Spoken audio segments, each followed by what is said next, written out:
A União Europeia acaba de aprovar o 19º pacote de sanções contra a Rússia, um dos mais abrangentes já implementados. Entre as medidas mais duras, destaca-se a proibição total da importação de gás natural liquefeito russo. Os contratos de curto prazo serão encerrados em 6 meses, enquanto os acordos de longo prazo, originalmente previstos para vigorar até 2027, serão suspensos um ano antes do planejado. Além disso, as restrições atingem 172 navios do chamado Frota Sombra, instituições financeiras russas e empresas que operam na China e na Índia, facilitando a evasão das sanções. Mas não para por aí. O pacote também impõe novas regras diplomáticas, limitando a circulação de diplomatas russos dentro do bloco europeu. Hoje, os líderes da UE deram sinal verde para essas medidas, que miram diretamente o setor energético, bancário e a frota clandestina da Rússia. E mais, no mesmo encontro foi tomada a decisão política de garantir o financiamento das necessidades da Ucrânia para 2026 e 2027, incluindo a aquisição de equipamentos militares. Essas sanções representam um passo decisivo. E o momento não poderia ser mais simbólico, pois coincidem com anúncios semelhantes feitos pelos Estados Unidos, sob a liderança do presidente Donald Trump, reforçando o cerco à Rússia no setor energético. Estávamos esperando por isso. Que funcione. É fundamental. Afinal, trata-se de um dos pacotes mais rigorosos já adotados contra Moscou, e sua importância é inegável para os líderes europeus e para toda a União. As sanções americanas também enviam uma mensagem clara ao mundo: é hora de se unir contra a agressão russa. Sabemos que não basta atingir apenas o setor energético. Precisamos desmantelar a frota clandestina, estrangular as finanças e manter a pressão até que a guerra termine. Um cessar-fogo é possível e desejável, mas só será alcançado se aumentarmos a pressão sobre o Kremlin. Pela primeira vez, as sanções também miram o universo das criptomoedas. Plataformas e transações que a Rússia utiliza para burlar os bloqueios financeiros agora estão sob restrições. Empresas europeias estão proibidas de oferecer acesso a exchanges, carteiras digitais e outros serviços de ativos virtuais para cidadãos russos. O objetivo é fechar as brechas que permitem ao governo russo ocultar fluxos financeiros e realizar pagamentos de mercadorias sancionadas fora do sistema bancário internacional. É um avanço na direção certa.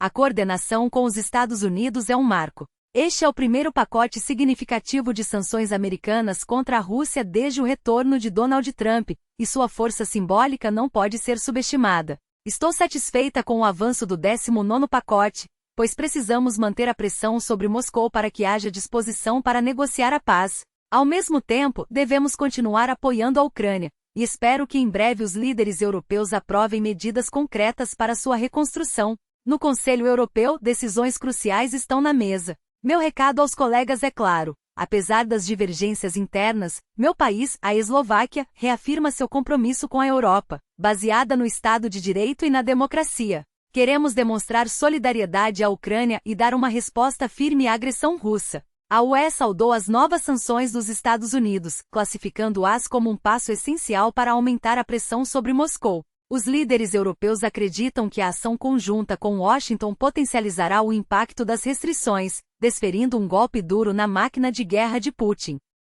As notícias vindas dos Estados Unidos são animadoras. Donald Trump, ao impor sanções contra a Rússia, reconheceu que a cooperação pacífica com Putin é inviável. E é preciso deixar claro: todos aqueles que na Europa defendem mais esforços diplomáticos para alcançar a paz estão equivocados. Putin não quer a paz. Não haverá um acordo de cessar-fogo enquanto ele não for contido. Agora, com as sanções americanas, a realidade política mudou. Europeus e americanos estão mais unidos do que nunca na defesa de nossos valores e na proteção da Ucrânia.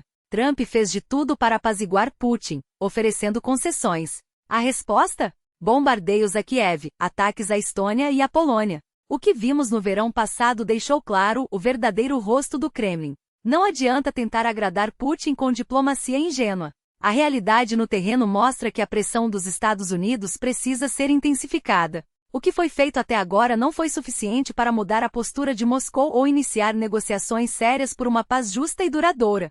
Durante o encontro, também se discutiu o destino dos ativos russos congelados. O primeiro-ministro belga Alexander De Croo deixou claro que não apoia a ideia de usá-los para financiar um empréstimo de 140 bilhões de euros à Ucrânia sem garantias jurídicas sólidas. Ele lembrou que esses recursos estão sob custódia do sistema euroclear na Bélgica, e não podem ser confiscados sem base legal.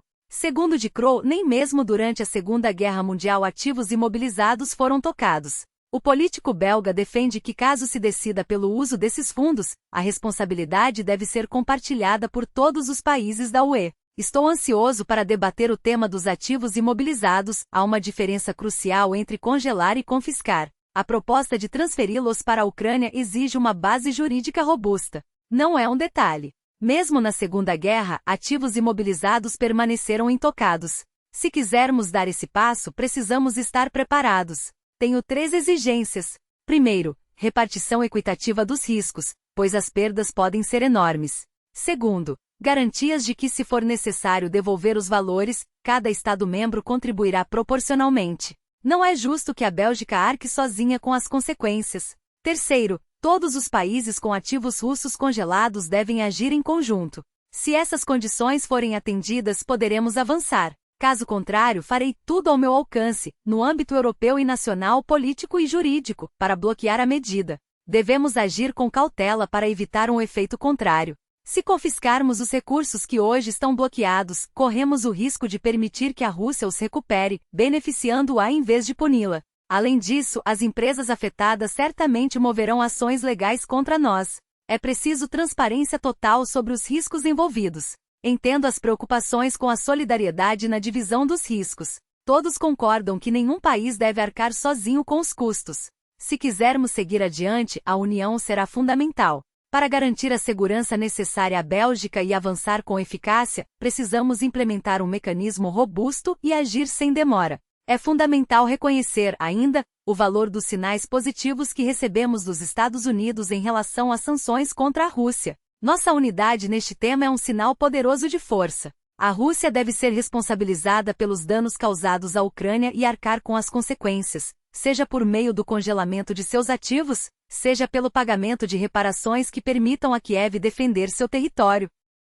Essa abordagem transmite 3 mensagens cruciais. À Ucrânia, reafirmamos nosso apoio inabalável em seu momento mais crítico. À Rússia, deixamos claro que não nos dobrará por mais que tente. E aos Estados Unidos, demonstramos que a Europa está tomando medidas concretas e decisivas. Nos últimos dias e semanas, tenho mantido diálogos frequentes com o primeiro-ministro belga sobre esse tema, compartilhando suas preocupações e seu compromisso em encontrar uma solução conjunta.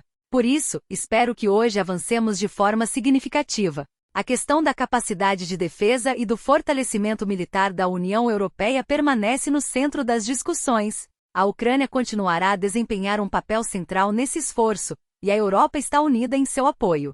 Abordaremos também a padronização de equipamentos, a simplificação de processos de aquisição e o aumento da produção de armamentos. Esses 3 pilares nunca foram tão urgentes quanto agora. Enquanto isso, representantes do Kremlin insistem que as novas sanções europeias são ineficazes e não prejudicam a economia russa. Quase simultaneamente, Moscou enviou sinais diplomáticos a Washington, sugerindo disposição para retomar negociações, embora continue a impor condições inaceitáveis e a evitar qualquer compromisso real com um cessar-fogo. No Ocidente há consenso de que o verdadeiro objetivo da Rússia é prolongar o conflito, ganhando tempo para reconstruir seu potencial militar. O ministro das Relações Exteriores russo, por sua vez, reafirmou a disposição de manter contatos com os Estados Unidos, mencionando até mesmo um entendimento preliminar alcançado em outubro passado.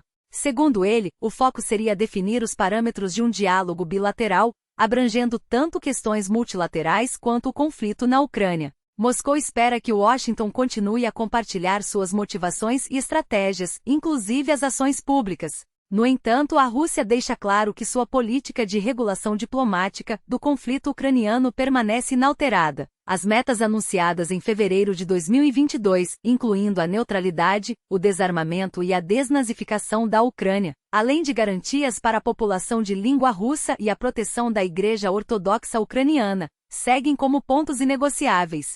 Para Moscou, qualquer diálogo com os Estados Unidos ou outros países interessados em contribuir para a resolução do conflito deve partir desses princípios. A Rússia busca uma configuração de negociações que elimine as causas profundas da guerra e estabeleça uma paz duradoura, integrando-se a um sistema de segurança euroasiático e, em última instância, global. não vê obstáculos significativos para que o governo Biden continue o processo de definir um quadro político para a resolução do conflito, desde que haja resultados concretos. Moscou interpreta esses movimentos como um sinal positivo, indicando que avanços reais ainda são possíveis. No entanto, se o Ocidente insistir em repetir os erros do passado, tentando forçar a Rússia a abrir mão de seus interesses nacionais por meio de sanções desproporcionais, o resultado será o mesmo, um fracasso político e prejuízos para a estabilidade da economia global. Ainda não conhecemos todos os detalhes das novas medidas em discussão, mas já deixamos claro, repetidas vezes, que as sanções europeias contra Moscou são ineficazes. Pior, elas prejudicam mais a Europa do que a própria Rússia. Talvez seja a hora de os líderes ocidentais reconhecerem essa realidade. Dmitry Medvedev, vice-presidente do Conselho de Segurança da Rússia, voltou a adotar seu tom beligerante em uma recente declaração, direcionando ameaças veladas a Ursula von der Leyen, à União Europeia, à Ucrânia e até mesmo a Donald Trump. Em suas palavras, novas sanções dos Estados Unidos contra a Rússia seriam seguidas por mais entregas de armamentos, incluindo mísseis de longo alcance. Se alguém ainda tinha dúvidas, aqui está: os Estados Unidos são nossos adversários, e seu atual líder agora está plenamente engajado na guerra contra a Rússia, afirmou. Segundo Medvedev, embora Washington não esteja lutando diretamente ao lado do regime de Kiev, o conflito já é seu, não mais uma herança de Biden. Claro, haverá justificativas, alegarão que Trump não teve escolha, pressionado pelo Congresso. Mas isso não muda o essencial: as decisões tomadas são um ato hostil contra a Rússia. E agora, Trump alinhou-se completamente à Europa, irracional. No entanto, há um lado positivo nessa postura: a possibilidade de atacar as forças ucranianas com todo tipo de armamento, sem se preocupar com negociações desnecessárias. A vitória só será alcançada no campo de batalha, não em mesas de negociação. Enquanto isso, o Kremlin continua a ameaçar o mundo. Enquanto isso, as refinarias indianas começam a reduzir drasticamente as compras de petróleo russo, em resposta às novas sanções americanas. Segundo fontes do setor citadas pela Reuters, as importações para as principais empresas do país, incluindo a estatal Indian Oil, Bharat Petroleum e Hindustan Petroleum, podem cair a quase zero nos próximos meses. A Índia havia se tornado o principal comprador de petróleo russo após a suspensão das importações pelo Ocidente, em fevereiro de 2022.